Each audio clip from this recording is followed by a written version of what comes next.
Je crois que je perds 40-50 000 euros. C'était l'intégralité de mon Salut à cash toi flow cher à ami, l'époque. sois le bienvenu dans cette nouvelle vidéo spéciale de Web SEO. Ici Maximilien Labadie et aujourd'hui j'ai le grand plaisir d'accueillir Monsieur Enzo Honoré. Du coup je te propose qu'on reprenne au niveau de la Allez. pub. Là tu commences à trouver la solution là pour que ce soit rentable. Ouais, ça commence à marcher. Et puis, il y a d'autres trucs qui vont se synchroniser à ce moment-là. Je vais collecter avec des gens de l'e-commerce du sud de la France, des gens que tu connais. D'ailleurs, c'est à ce moment-là aussi qu'on va être mis en relation. Il y a tout un collectif, Sébastien Cerise, Yannick Chastain, qui à l'époque représentaient des e-commerçants qui étaient vraiment accomplis, Ouais, qui savaient ce qu'ils faisaient, qui avaient des résultats, qui avaient une audience, qui avaient une visibilité. Et je vais me retrouver au milieu de tous ces gens-là, par réseau, par connexion, par insistance aussi. Là, je me souviens avoir envoyé un message à Yannick. Je lui ai dit, voilà, je suis à côté de chez toi, je suis là toute la semaine. Dès que tu es dispo, tu me dis, on fait une interview. Et c'est ce côté un peu persistant, un peu résilient qui fait que je rentre en relation avec ces gens-là et je me retrouve avec eux. Et en fait, je me retrouve au cœur du plus gros lancement e-commerce de formation jamais réalisé en francophonie. ouais, Et donc, bref, je me retrouve à faire des interviews de tous les acteurs qui sont autour de Sébastien Cerise. Et c'est là où ma chaîne YouTube, elle va décoller parce qu'on va faire des vues, parce qu'il va y avoir tellement d'attractions autour de ce lancement. C'est un ouais. lancement qui va faire 7 millions d'euros de vente de formation en un mois. Et ça va être aussi bah, mon première affiliation en tant que YouTubeur, en tant qu'influenceur, machin. Donc, c'est assez fou. Et aussi, du coup, des gens avec un mindset à des années-lumière de moi beaucoup plus avancé. Moi, si je gagnais 2 000 à 3 000 euros par mois à ce moment-là, c'était bien. Un mec comme Sébastien Cerise pesait déjà plusieurs millions. Il me propose de travailler avec eux, il me propose d'être impliqué dans leurs projets et aussi tout le downside. La majorité des mecs qui étaient là à ce moment-là, les résultats qu'ils faisaient, ils les faisaient pas. Ils te racontaient n'importe quoi. Il y avait tout un show-off et un marketing de l'Internet qui n'existe pas. Je vis tout en accéléré. Ouais. La réalité et le mensonge de l'Internet. Des gens qui je pensais être des potes, vraiment, qui en fait, tu te rends compte que bah, c'est des mythos, en fait. Et je comprends même pas, d'ailleurs, moi. C'est vraiment quelque chose qui est loin de moi, donc je comprends même pas pourquoi. Et en fait, oui, bah, on te dit qu'on fait des millions d'euros de ventes, alors en fait, on fait peut-être quelques milliers de points. Tu vois, c'est comme ça, mais je découvre tout ça en accéléré. Et il y a aussi beaucoup de vols à l'intérieur même de cette même équipe pendant le lancement de Oh. Sébastien Cerise. Il va y avoir des vols de bases de données, des vols de pixels. Mais tout ça pour dire et partager que le monde de l'Internet, il y a des gens incroyables et il y a aussi les pires fils de pute en fait que tu peux rencontrer comme dans n'importe quel milieu. Mais notamment quand il y a beaucoup d'argent, bah, tu vois aussi la vraie face des gens. Et Ok. donc à ce moment-là, ça me permet aussi de voir, waouh, qu'est-ce que je veux? Est-ce que j'ai envie de rentrer et d'être effectivement associé avec des gens qui sont des gros fils de pute et pouvoir gagner beaucoup d'argent, mais devenir peut-être moi aussi un gros fils de pute? Ouais. Il y avait aussi beaucoup d'argent, beaucoup de sexe, beaucoup Tout ce que tu peux imaginer était là, en fait. Et là, je vais en Thaïlande pendant 2 mois pour écrire un bouquin, parce que je voulais écrire, j'avais commencé à écrire un bouquin, j'avais envie de finir mon bouquin, qui était justement cette transition du salarié à l'entrepreneur. Et tout un peu ce qui m'avait explosé le cerveau, tu vois. Je deviens passionné de développement personnel assez vite, c'est assez naturel pour moi. Et la première fois que je rencontre Tony Robbins sur scène, waouh, je veux faire ça de ma vie, quoi. C'est tellement génial, c'est tellement incroyable ce qu'il est capable de procurer, de gérer, de générer chez les gens que je me dis, waouh, ça fait vraiment du sens. Et donc, j'ai envie de créer un bouquin autour de ça. Et donc, je pars 2 mois en Thaïlande dans l'idée d'écrire le bouquin et de revenir pour développer le projet avec eux. Et je vais rencontrer des entrepreneurs en Thaïlande qui sont gentils, vrais, réels, qui vivent dans la vraie vie, quoi. Et je vais jamais repartir. Hmm. Notamment un mec qui va être un mentor aussi pour moi sur mon chemin, il s'appelle Emmanuel Fauvel, qui est un type qui avait monté 3 startups et exit les 3 startups. Je m'étais dit, putain, attends, la probabilité déjà de monter des startups qu'elles réussissent est déjà faible. En plus de faire un exit, de réussir à revendre et de sortir, d'en monter une deuxième, de faire la même chose, de faire une troisième, la même chose. Alors, c'est jamais des exits à des dizaines de millions de dollars, mais Ouais. ça a toujours été des projets à succès, quoi. C'est fort. Ouais. Ça veut dire que le mec a compris quelque chose. Et ça veut dire aussi que le mec, il a une vision startup, mais qu'il a aussi une vision bootstrap et comment faire de l'argent et gagner de l'argent. Du coup, il va trouver ça génial, ce que je fais avec l'e-commerce, la publicité Facebook, notre capacité à générer du cash flow et l'intelligence du truc, tu vois. On va vraiment matcher et il va vraiment un peu m'accompagner, me suivre dans les projets, tu vois. Moi, ça va me Mhm. motiver. Je rencontre toutes les gens de la French Tech également à Bangkok, beaucoup de gens vraiment sympas, avec des belles boîtes, des beaux business, des gens sains d'esprit.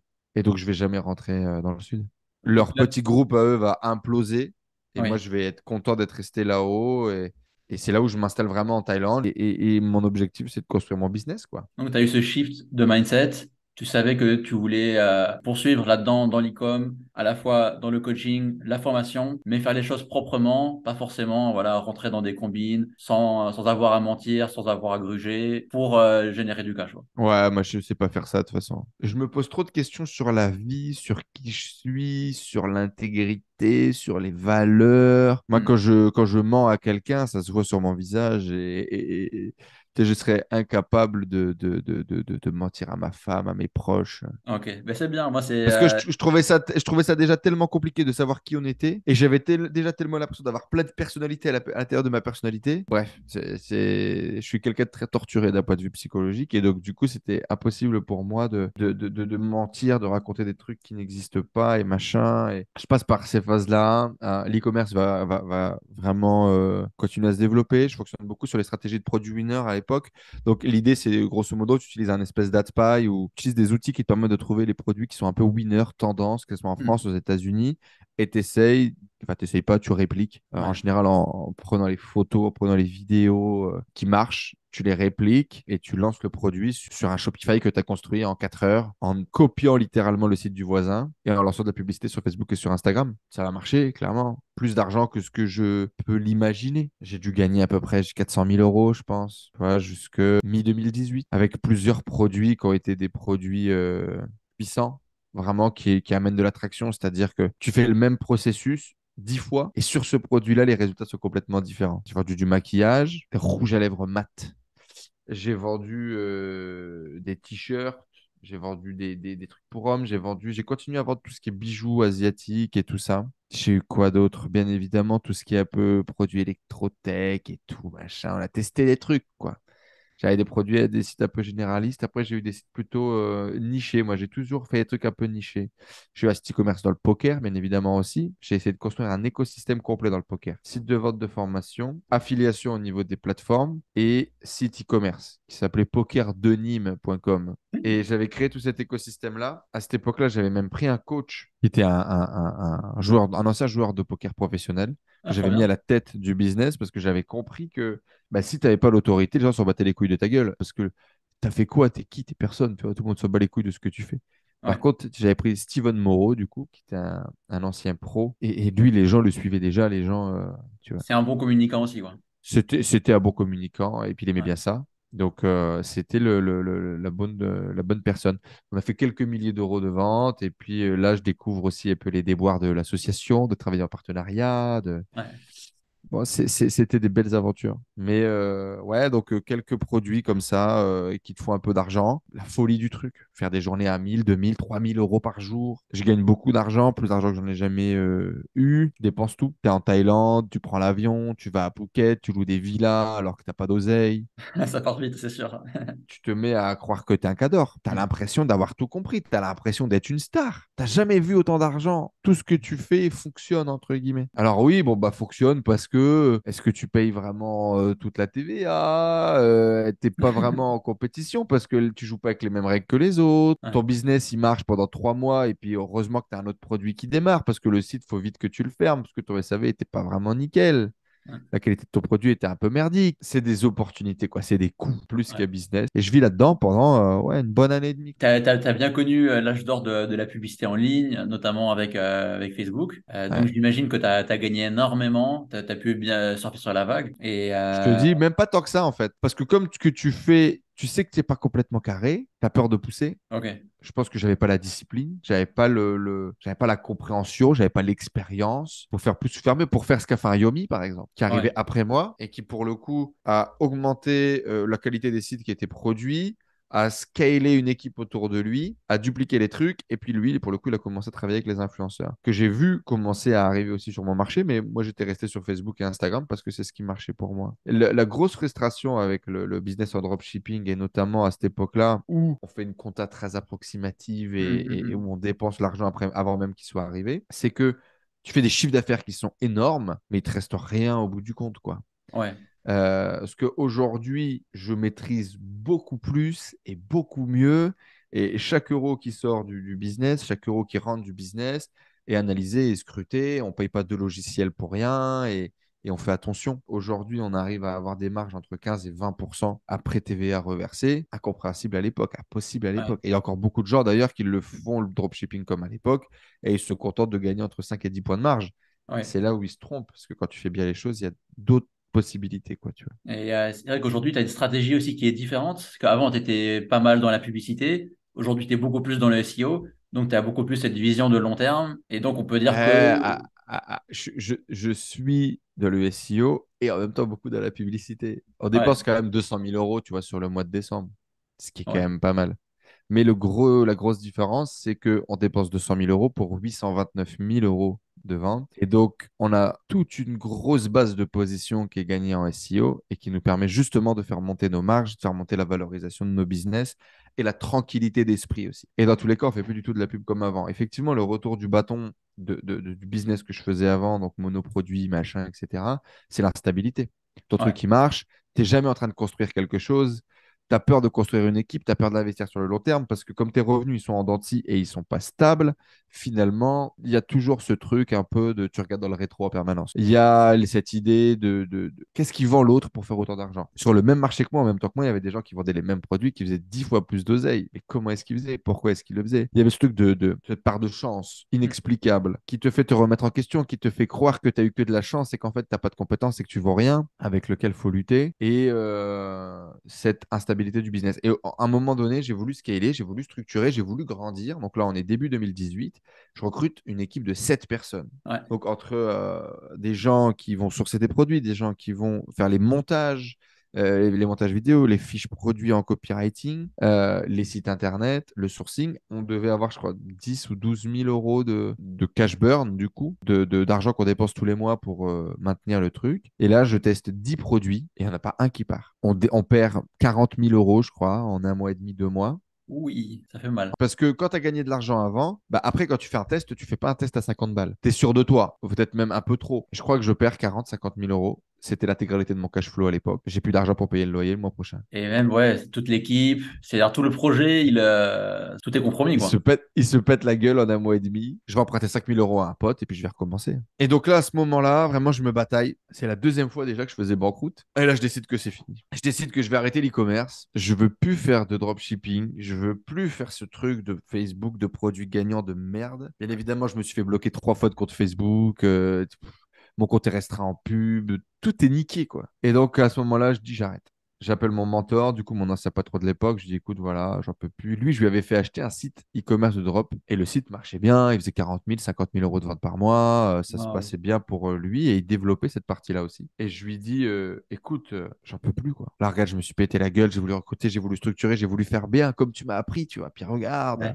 Je me retrouve sans rien, là, j'ai plus de thunes, je peux pas, quoi. Et je pouvais pas en parler sur YouTube parce que bah, j'ai commencé à vendre des programmes sur YouTube en 2017 sur l'e-commerce, Ouais. formation de base et puis un accompagnement mensuel dans lequel on faisait des lives, dans lequel on partageait les résultats, les stratégies et tout. Et j'avais une posture. Du jour au lendemain, assumer publiquement que ce que je faisais, ce que je racontais marchait plus et tout, j'avais pas les couilles. C'est hyper difficile à dire. Et puis en même temps, ça donne un gros coup à ta crédibilité, à ta Ah capacité oui. ensuite peut-être même à garder les gens, à ce qu'ils continuent de te suivre, à vendre. Exactement. Donc, c'est très difficile. Ouais. Et donc, je ferme ma gueule. Je peux pas mentir. Donc, ce que je fais, c'est que je ferme ma gueule. Et à ce moment-là, lui il me dit, mais continue, continue. C'est un truc qui permet de générer du cash flow et machin.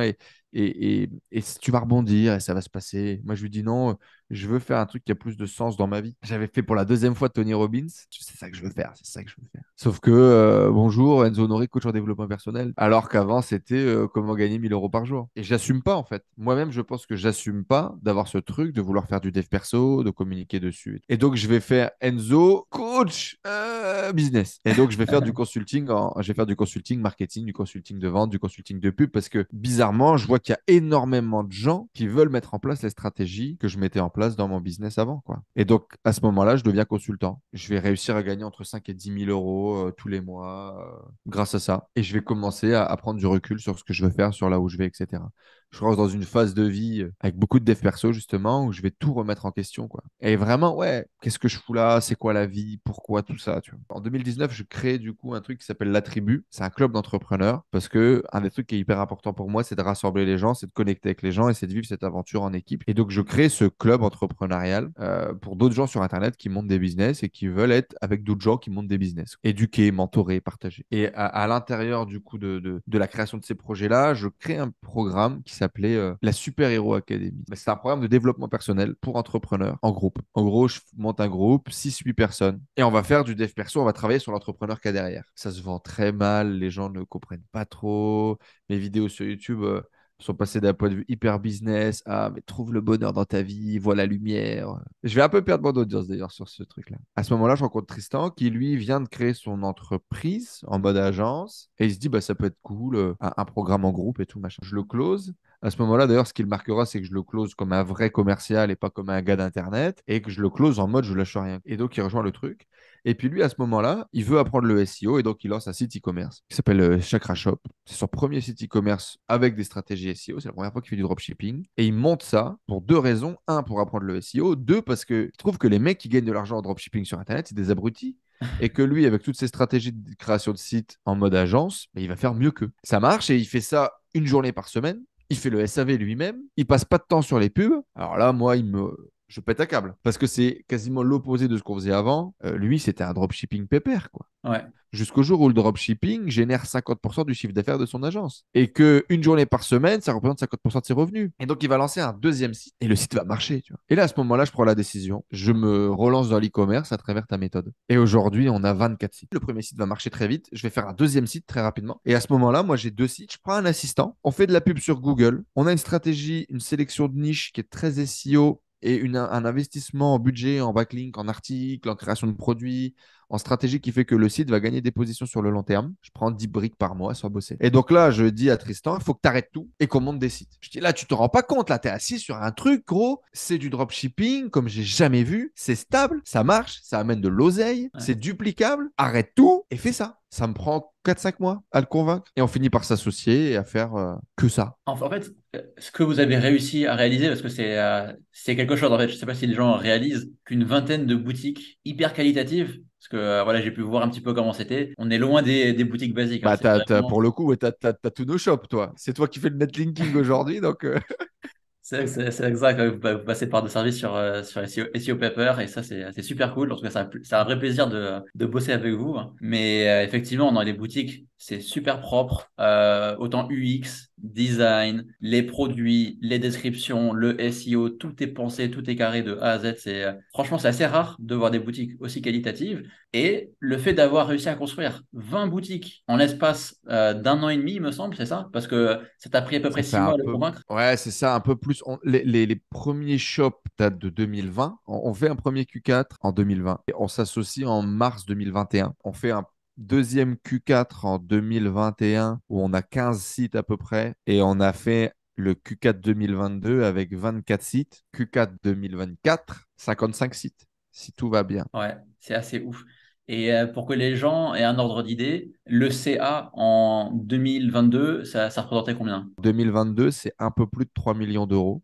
Pour donner un ordre d'idée, les mois le plus faible, c'est autour de 200 000 euros. Un mois moyen, c'est autour de 250. Et notre plus gros mois, décembre 2022, de best, 829 000 euros de vente. Mais novembre 2022, j'arrive à toucher les 20% de marge brute Ah, c'est beau. d'exploitation sur certaines boutiques. Et on a 40% de nos revenus qui sont en SEO. Et donc là, on commence vraiment à avoir de la marge qui monte. Alors notre boucle, elle se bouclera complètement quand on aura réussi à revendre parce que notre stratégie finale, c'est de monter les sites, les Ouais, exploiter comme des revenus passifs et aussi de revendre une partie pour derrière réinvestir dans d'autres projets ouais. qui nous attendent. Donc on est vraiment entre les deux. Un, générer des sources de revenus assez passives. Hmm. Deux, générer du capital parce que bah, un site, notamment qui tourne en SEO et en SEA, qui est bien structuré, a une vraie valeur marchande. Ça se revend en moyenne 15 fois le bénéfice mensuel de façon stable et lissée sur l'année. Donc bah voilà, on s'est dit, ok, monter un site à 10 000 balles de marge par mois, C'est pas très compliqué. Ça vaut 150 000 balles Ouais. en moyenne. Combien on peut en monter? Et ça, c'est assez ouf C'est un parce peu que ça. c'est une boucle vertueuse qui fait que vous êtes en mesure de pouvoir toujours plus investir, toujours pouvoir voir les choses en plus grand. Et Alors effectivement, ça amène plein d'autres problèmes. C'est-à-dire qu'à la base, moi ouais, j'étais un e-commerçant. Les problèmes, c'était l'acquisition de trafic, les produits, le service client. Bon, aujourd'hui, on a mis en place énormément de process. C'est là, je pense, où on a été bon aussi. ouais. C'est que moi, j'avais pas envie de revivre ce que j'avais fait avant. Tristan était très carré, pragmatique, avec une vision agence. Qui dit vision agence dit prestat de service, dit prestat de service, dit obligé de cadrer et de systématiser tout ce que tu fais. Donc, on a systématisé tout ce qu'on a fait sur l'e-commerce. Hmm. Donc, la création d'un site, il y a des processus de A à Z. L'intégration d'un produit, il y a des processus de A à Z. Le lancement du SEO a des processus de A à Z. On s'entoure de partenaires. On a monté une équipe de salariés, de gens qui travaillent exclusivement avec nous au quotidien. Et tout ça est très cadré. C'est une petite usine, le bazar. On a des bons partenaires aussi. Sur la partie publicité, quand je m'associe avec Tristan, j'appelle un média buyer sur Google et je lui explique le plan. Et je lui dis, bah, écoute, je sais que je ne suis pas ton client, mais j'ai une idée. Aujourd'hui, regarde, on a ça, on a des sites qui font 10, 20, 30 000 euros de chiffre d'affaires par mois avec des bonnes marges. On a l'idée d'en faire 50 et d'atteindre 1 million d'euros de chiffre d'affaires. Est-ce que tu penses que c'est possible? Ouais, je pense que sur le papier, ça a l'air possible, votre histoire. Est-ce que tu penses qu'on va y arriver? Est-ce que tu as envie de venir faire cette aventure avec nous? Et le mec, je l'ai excité au projet, je pense. Et il valide et il démarre avec nous. Donc, on a ce partenaire au Media Buying qui était déjà une agence premier, qui était déjà